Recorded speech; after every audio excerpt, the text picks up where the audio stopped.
Antes de comenzar, suscríbete al canal para más contenido cristiano. En los días en que los reyes de Judá gobernaban desde Jerusalén, la ciudad se encontraba rodeada de tensiones, amenazas externas y decadencia interna. Los muros aún sostenían la esperanza de un pueblo que decía confiar en el Señor, pero dentro del palacio se fraguaban ambiciones y orgullos que ofendían a Dios. Allí, en las cámaras del poder, se encontraba Sebna, un hombre que había ascendido a la posición de mayordomo, guardián de las llaves del rey.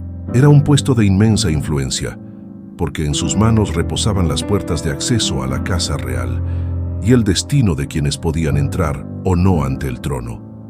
Pero su corazón se llenó de soberbia.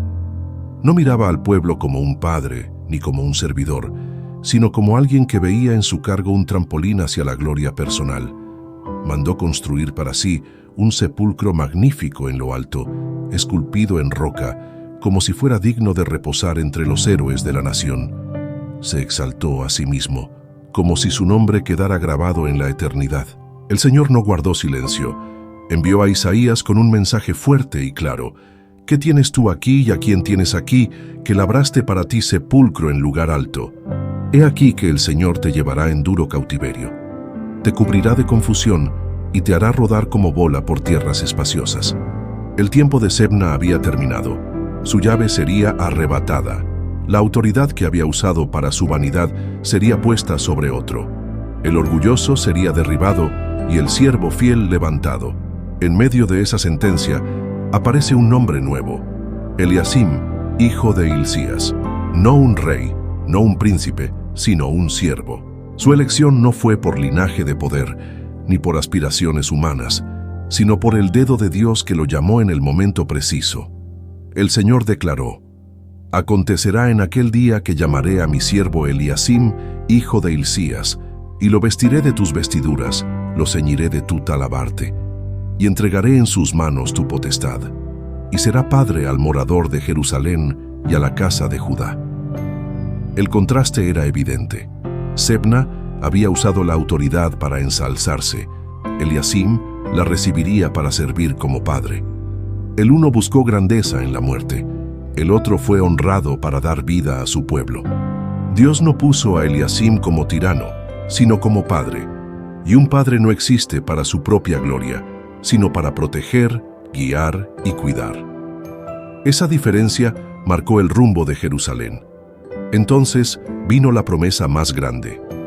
Y pondré la llave de la casa de David sobre su hombro. Abrirá y nadie cerrará, cerrará y nadie abrirá. Aquella llave no era un objeto pequeño.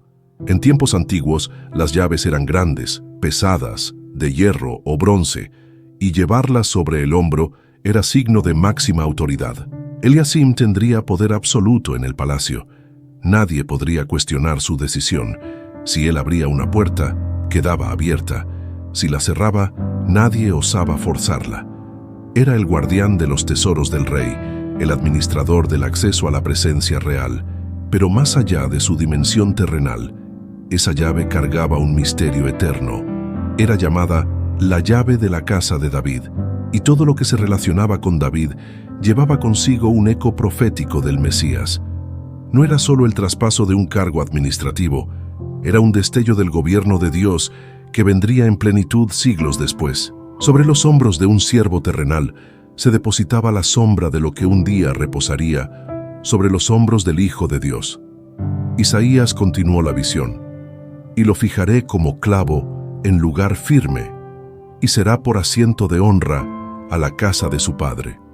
Colgarán de él toda la honra de la casa de su padre, los hijos y los nietos, todos los vasos menores, desde las tazas hasta toda clase de jarros. La imagen es poderosa. Un clavo firme en la pared sostiene cántaros, tazas y jarros. Eliasim sería ese clavo, un punto de estabilidad, un sostén para su pueblo. Sobre él reposaría el honor de la familia, el peso de las generaciones, la seguridad de los hogares. Pero aún así, el profeta advirtió: en aquel día, el clavo hincado en lugar firme será quitado, será quebrado y caerá, y la carga que sobre él se puso se echará a perder. La estabilidad humana siempre tiene un límite. Ningún siervo, por fiel que sea, puede cargar eternamente con el peso de un pueblo. Siglos después, la promesa de la llave resurgió. En una región polvorienta de Galilea, un rabino caminaba con sus discípulos. Era Jesús de Nazaret. En Cesarea de Filipo, preguntó a sus seguidores: ¿quién dicen los hombres que soy yo? Ellos respondieron: unos dicen que eres Elías, otros Jeremías o alguno de los profetas. Entonces él los miró de frente y preguntó: ¿y vosotros, quién decís que soy yo? Pedro, con voz firme, declaró: tú eres el Cristo, el Hijo del Dios viviente.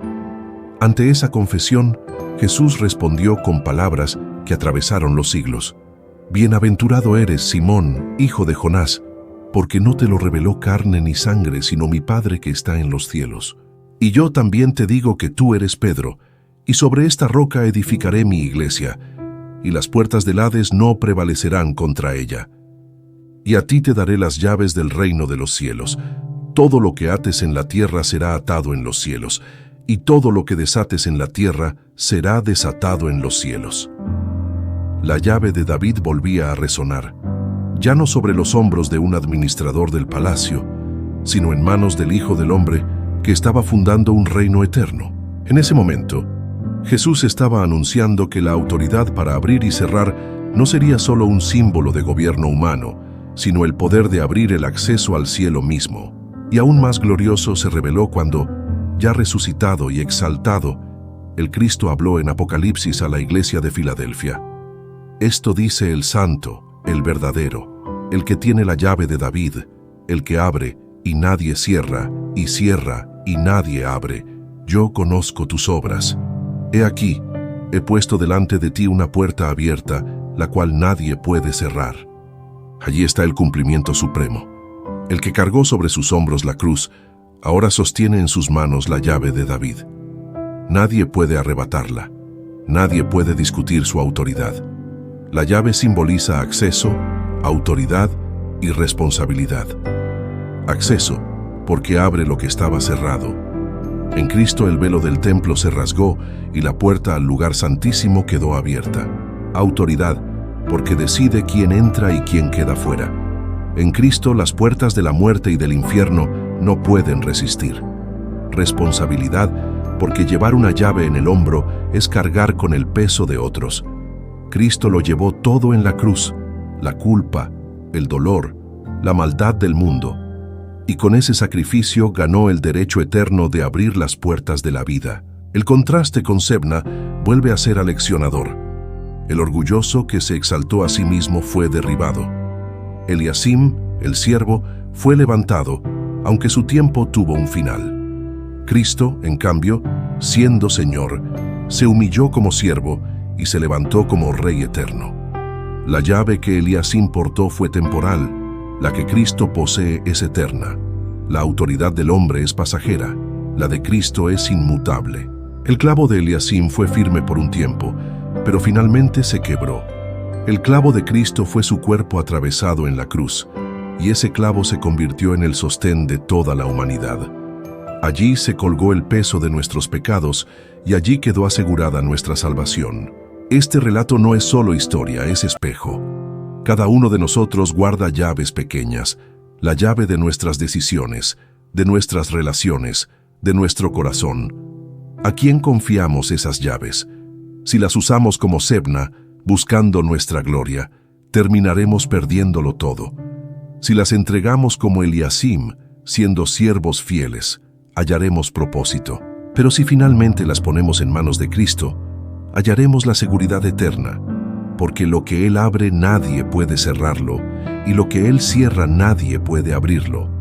Cuando las puertas del futuro se ven cerradas, cuando parece que el camino no tiene salida, cuando las cadenas del pasado nos aprisionan, debemos recordar quién sostiene la llave. No es un gobernante humano, no es un sistema pasajero, no es nuestra propia fuerza, es Cristo. Él abre caminos en el desierto, ríos en la soledad, puertas en medio de muros inquebrantables. Nadie puede detener la autoridad de sus manos.